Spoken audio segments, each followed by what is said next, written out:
In 1985, DEA agents watched in disbelief as tons of cocaine flowed through a remote airfield in Mena, Arkansas, with complete immunity from prosecution. They documented the flights, tracked the shipments, and prepared to make arrests. But when they tried to act, they received an order that would haunt them for decades. Stand down. The operation had White House protection. The Iran-Contra scandal wasn't just about weapons to Iran or funding for Nicaraguan rebels. It was about something far more sinister, the largest drug trafficking operation in American history, run by the United States government itself. To understand how the United States government became the world's biggest cocaine dealer, we need to go back to 1979, when two events set the stage for the most complex conspiracy in modern American history. In February, the Iranian Revolution overthrew the Shah, America's closest ally in the Middle East, and installed the Ayatollah Khomeini, who immediately declared the United States the Great Satan. In July, Nicaraguan revolutionaries called the Sandinistas overthrew the brutal Somoza dictatorship and established a leftist government friendly to Cuba and the Soviet Union to the Reagan administration, which took office in January 1981. These two developments represented intolerable threats to American power. Iran controlled strategic oil supplies and shipping lanes in the Persian Gulf. Nicaragua, sitting on America's doorstep in Central America, could become another Cuba and spread communist revolution throughout the region. Reagan's team, led by CIA Director William Casey, decided they needed to take action, even if it meant breaking the law. The plan they developed was brilliant in its complexity and terrifying in its implications. They would secretly sell weapons to Iran, America's declared enemy, using the profits to fund a guerrilla army called the Contras, fighting to overthrow Nicaragua's Sandinista government. Congress had explicitly prohibited funding the Contras, so this operation would be completely illegal. But Casey believed that national security justified breaking the law. What he didn't count on was how the operation would metastasize into something far darker. The mastermind behind the operational details was a Marine lieutenant colonel named Oliver North, working from a small office in the basement of the White House.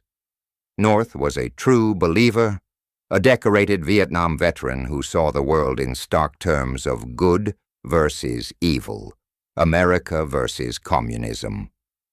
He had no qualms about breaking laws if it served what he believed was the greater good. And he had access to something most government officials didn't: an existing infrastructure for covert operations that operated completely outside official channels.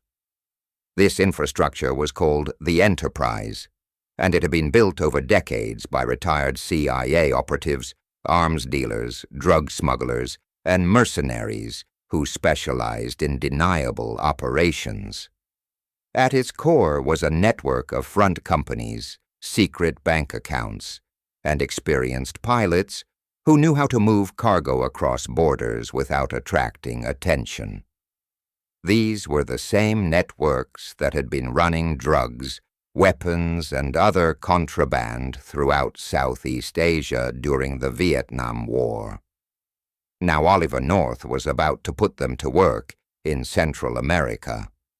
The weapons to Iran operation began in 1985 with the approval of President Reagan himself, though he would later claim not to remember authorizing it.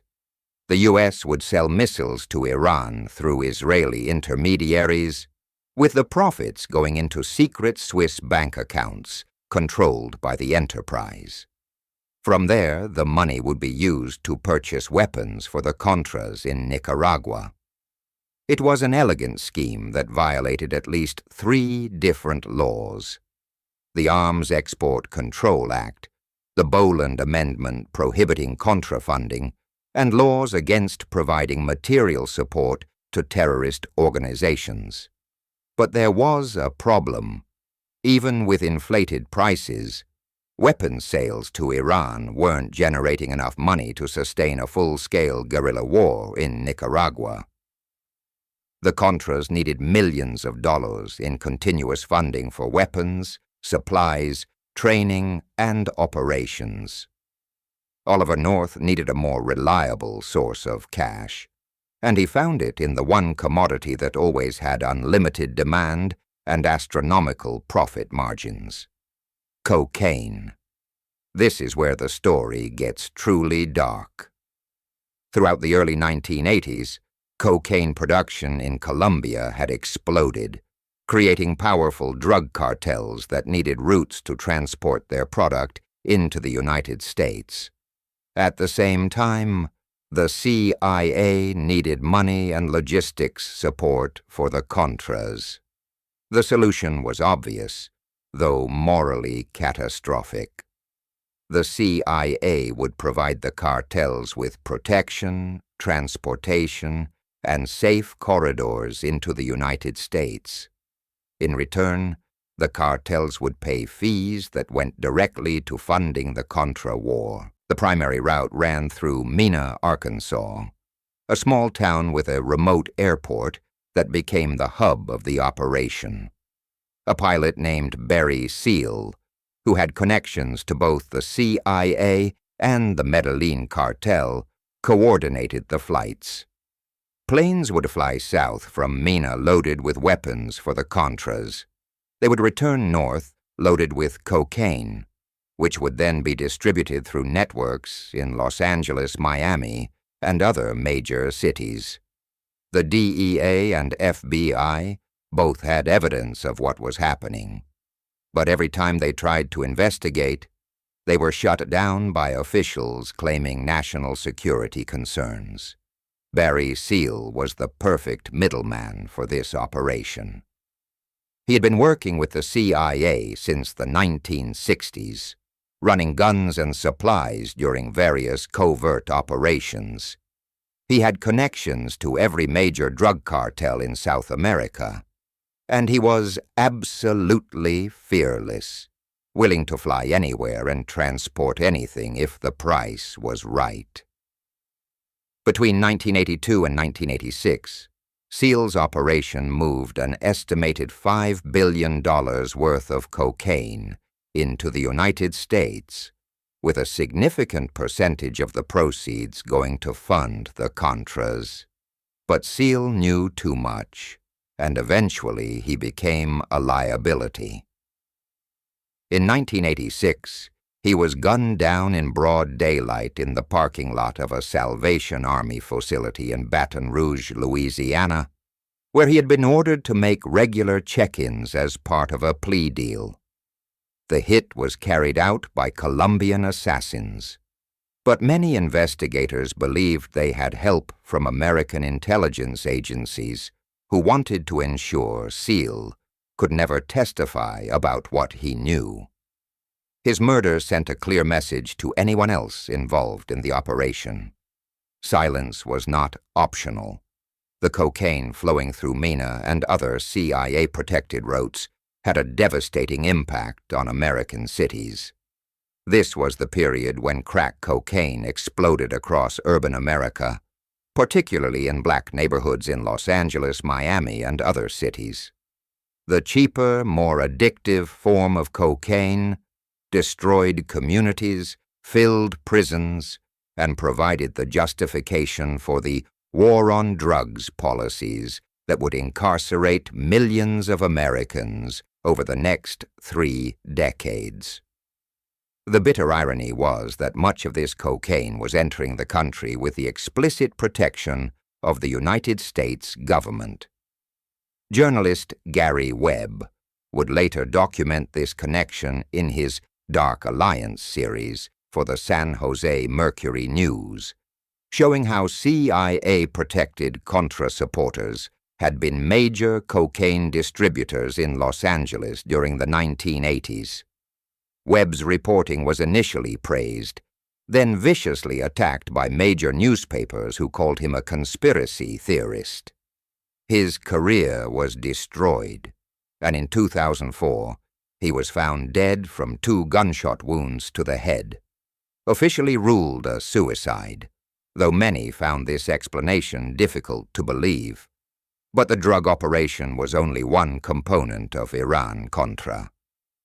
The weapons sales to Iran were proceeding on a parallel track, and they revealed just how cynical American foreign policy had become. In 1985, the United States was officially supporting Iraq in its war against Iran, providing intelligence and diplomatic support to Saddam Hussein. At the same time, through the Iran-Contra operation, the U.S. was secretly selling advanced weapons to Iran. America was literally arming both sides of the same war. The weapons sales to Iran were coordinated through a bizarre cast of characters, including Israeli arms dealers, Iranian middlemen, and freelance operatives like retired General Richard Secord. The operation involved multiple shipments of TOW missiles and Hawk anti-aircraft missiles, sophisticated weapons that significantly enhanced Iran's military capabilities.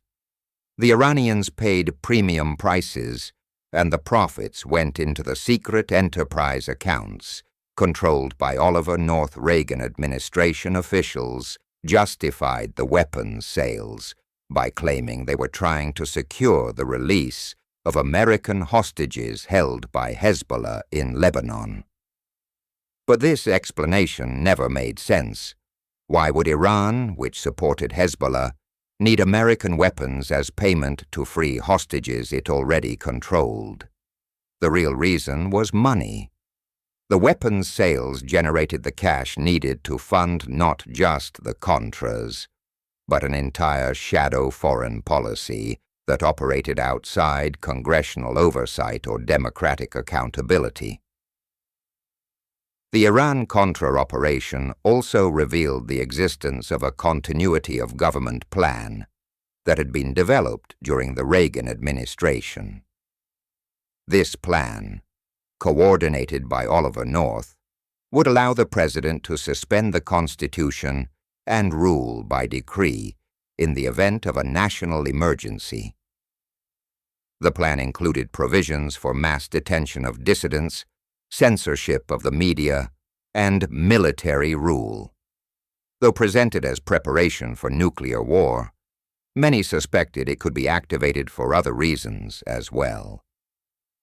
Everything began to unravel in October 1986, when a cargo plane operated by the Enterprise was shot down over Nicaragua. The sole survivor, Eugene Hasenfuss, was captured by Sandinista forces. Unlike most operatives who would have maintained cover, Hasenfuss immediately confessed that he was working for the CIA to supply the Contras. The cargo manifest found in the wreckage listed weapons going to the Contras and references to return flights that investigators quickly connected to drug trafficking. 1 month later, a Lebanese magazine published a story about the secret weapons sales to Iran. The Reagan administration initially denied everything, but the evidence was overwhelming. Congress launched investigations, and slowly the truth began to emerge. President Reagan gave a televised address claiming he had not traded arms for hostages. But as more information came out, he was forced to admit that mistakes were made. The key figure who emerged during the congressional hearings was Oliver North. Appearing in his Marine uniform with rows of ribbons, North spent 6 days testifying before Congress in July 1987. His testimony was a masterclass in deflection. He admitted shredding documents, lying to Congress, and operating secret Swiss bank accounts. But he portrayed himself as a patriot following orders to protect American interests. He became a hero to conservatives who saw him as a soldier willing to do whatever necessary to fight communism. But North's testimony also revealed the disturbing extent of the operation. He described the enterprise as a self-sustaining covert operation with its own airplanes, pilots, operatives, and funding sources completely independent of congressional oversight. He admitted that senior officials, including National Security Advisor John Poindexter and CIA Director William Casey, had known about and approved the illegal activities. He confirmed that detailed records had been systematically destroyed to prevent investigation. The question that haunted the hearings was how much President Reagan knew. Reagan claimed he couldn't remember approving the operations, testifying, "I don't recall," 130 times during his deposition. But the declassified documents paint a different picture. Internal memos show Reagan was briefed regularly on the weapons sales to Iran. Notes from National Security Council meetings document his approval of efforts to fund the Contras despite the congressional prohibition. Reagan knew and he approved, but Reagan was never held accountable.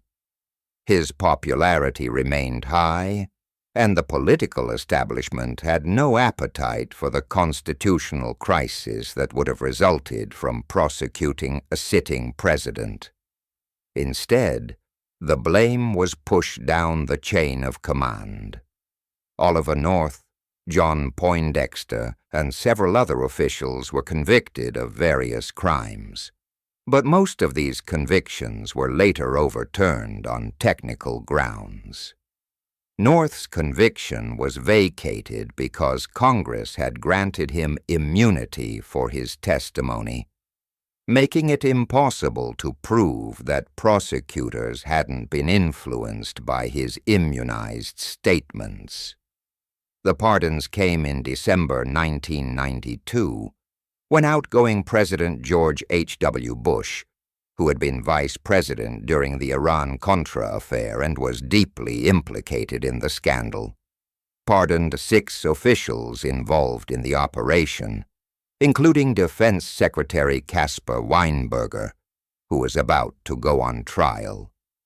Bush claimed the prosecutions were politically motivated and that the convicted officials had been public servants whose careers had been unfairly destroyed.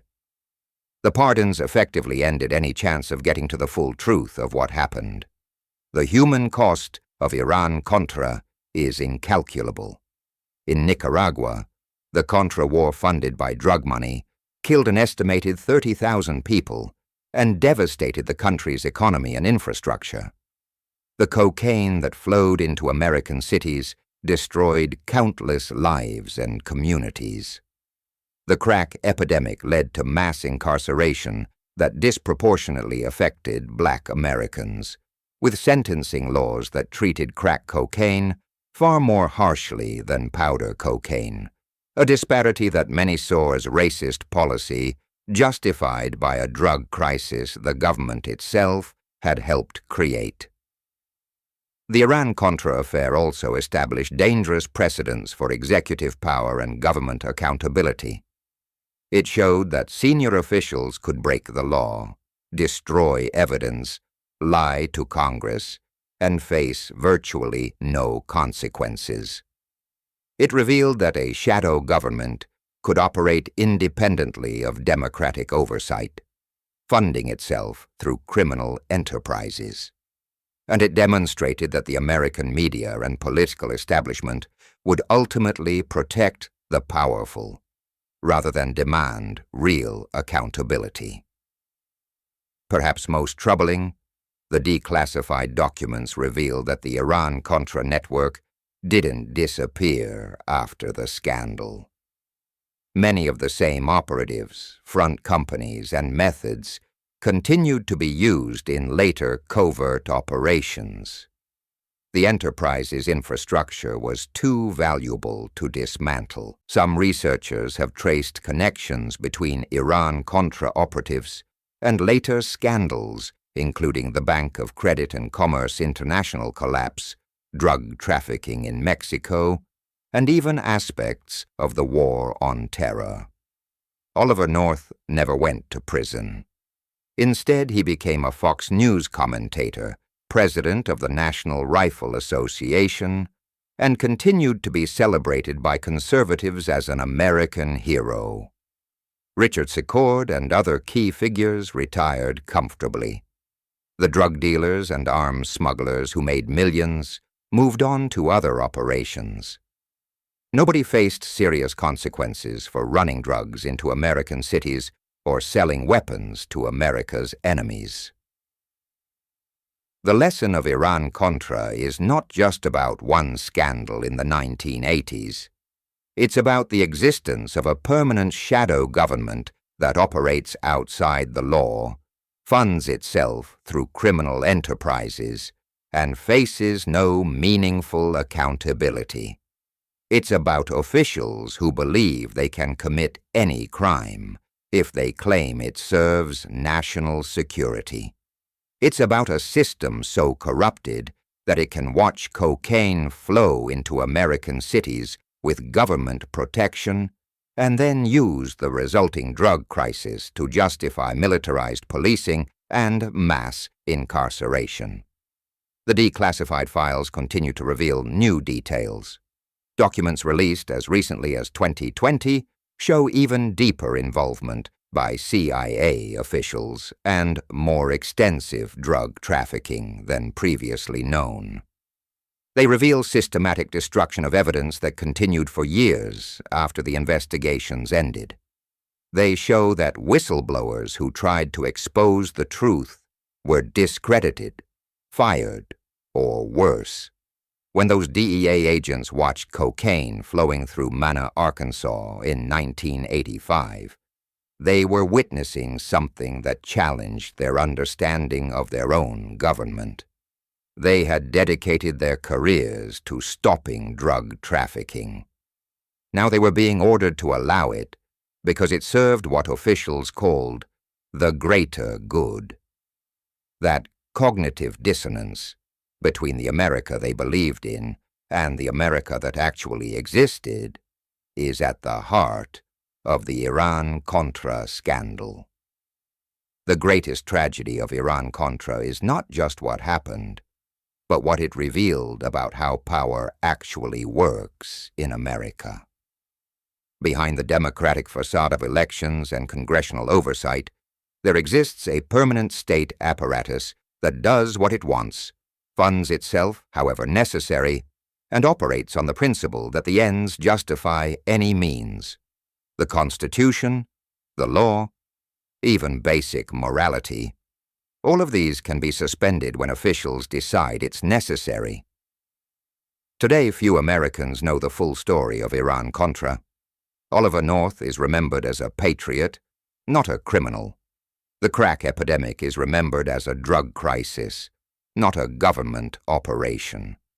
And the lesson that was supposed to be learned, that unchecked power leads to corruption and that no one is above the law, has been forgotten or deliberately ignored.